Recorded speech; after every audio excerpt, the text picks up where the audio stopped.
Well, welcome to the channel. This is Nerd Mode Activated, and I'm super excited to do my first full-length video. And since it's 2025, the PC trends are pretty much in stone for the last few years, and one of the biggest trends is fish tank PCs, and behind me I have two of the most popular ones.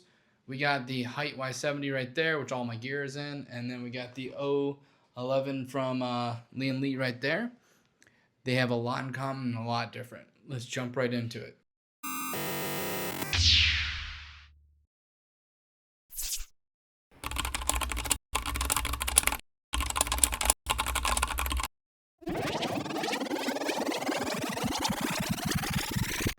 So one of the biggest differences these guys have is their pricing itself. The O11 is $124 on Amazon, and the HYTE just by itself without the screen on it is about $250. It runs you another $250 for the screen itself. I think it's like $240 now. They keep on going up and down in price. All depends on what tariffs are doing these days. So that's one of your biggest things. Is one of them by itself is half the price, but the other one has way more colors and it's almost double the price, and then it's even quadruple the price if you also get the screen itself. So all depends on if you want that screen. I of course have the screen on it. It is pretty awesome with the screen. You can do so much with it. I have my YouTube chat, I have whatever I'm doing on that screen if I'm working on like unboxing stuff and building stuff, hence the lights behind me. So that makes it a lot easier to do what I'm doing. I have been rocking the O11 for the last, I think, year or two. Whenever the 4090 came out, so that's when I got that guy. It is a beautiful case. It's really easy to build in. The airflow is amazing. There's so many spots to put your radiators, and there's a ton of room for 2.5-inch SSDs.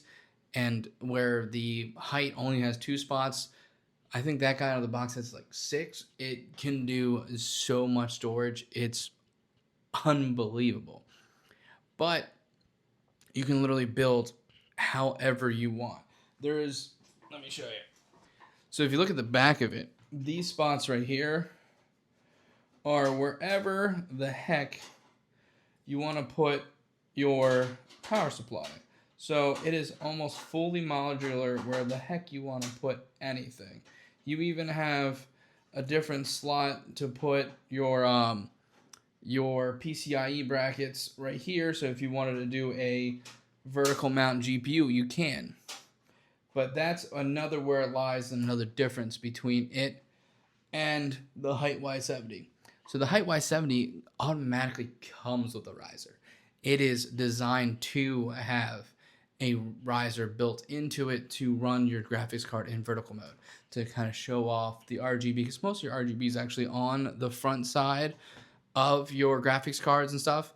But for some reason, everyone, like, they're designed to go horizontal, so you only see a little bit of it, where HYTE was like, okay, let's put it facing up. So it's kind of restricts you in that way. And by restricting you in that way, I mean that you are very limited with the HYTE Y70 with other PCIe peripherals. So it doesn't have the full length PCIe behind the riser card, because so you have your stuff going right there for your full length for your GPU, but all these are like half the size because it's low profile PCIe.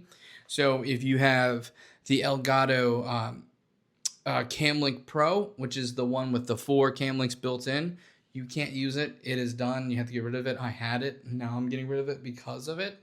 And so you kind of have to basically switch either to singular PCIe with the low profile bracket that Elgato makes you buy. I think AverMedia, you get it for free, which is dope. So that makes it a little bit easier. But with this guy, you could do both and then have a good chunk of room. Hence the reason there's like 1 missing there and 4 missing there for my graphics card. So I was using both.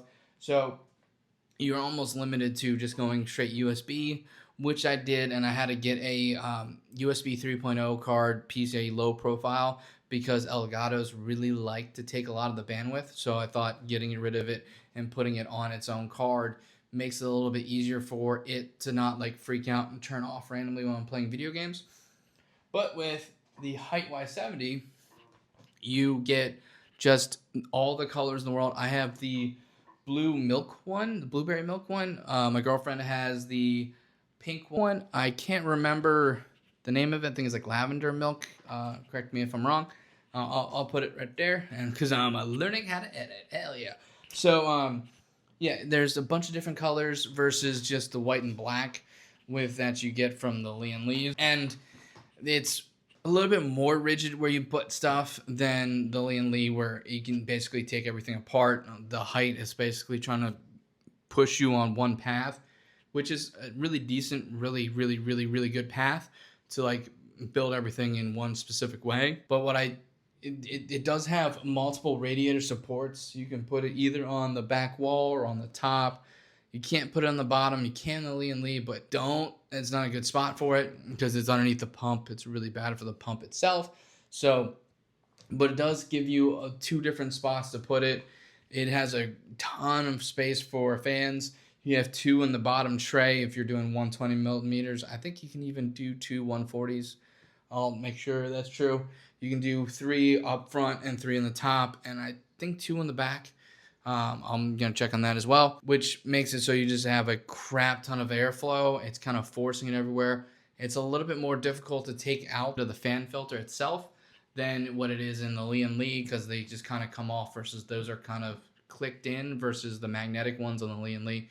So you just pull them off and then get rid of them. 9 times out of 10, I don't have fan filters on my exhaust because there's no point.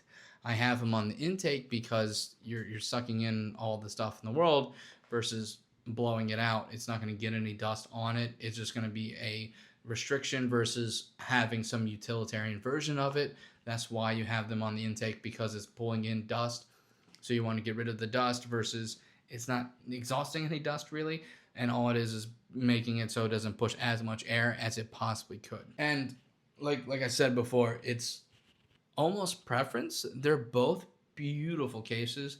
They're both super easy to build, and they both have a great ton of fan abilities, like wherever you want to put everything. They're both easy to take apart. They're both basically toolless. I think your first time you're getting them in, they usually come pretty tight from the factory, so getting those knurled finger twist off ones, screws off, is going to be kind of a pain, but you might want to just use a flat head or a Phillips head, doesn't matter, because they both have that ability to do both. So it's pretty easy to take those apart. And then after that, you're pretty much off to the races. They both offer just immense support for the biggest motherboards you possibly can think of. Even with the vertical GPU on the HYTE, it still offers a 4 PCIe slot. So unless the 60 series is 5, it's pretty good for the long haul. The Lian Li is good for anyone who doesn't want to build in it again for a long time. And if you do build in it again, it's upgrading it, because it does have a lot of timeless classic look to it. The only reason I switched over is because I really wanted the touchscreen, and it is awesome. The touchscreen is really cool. They're really kind of hit or miss if you can get them at the time. Like, they don't make the color ones where you can just buy both at the same time. I've never seen them, but they do offer them. You have to buy them both separately. So then the case is almost $500 versus $125 just for this guy. And you could figure out a screen later, probably get a cheap one on Amazon, but you won't be able to, it wouldn't be a touchscreen. Or if it is, it's going to be on the inside, so you can't really touch it anyway. But yeah, overall, you can't go wrong with either two. I personally like the HYTE Y70 way more, but the Lian Li O11 is still a wonderful case in 2025. I recommend either of them to anyone. So if you have any more PC questions, feel free to ask in the comments below, and I'll see you guys in the next one.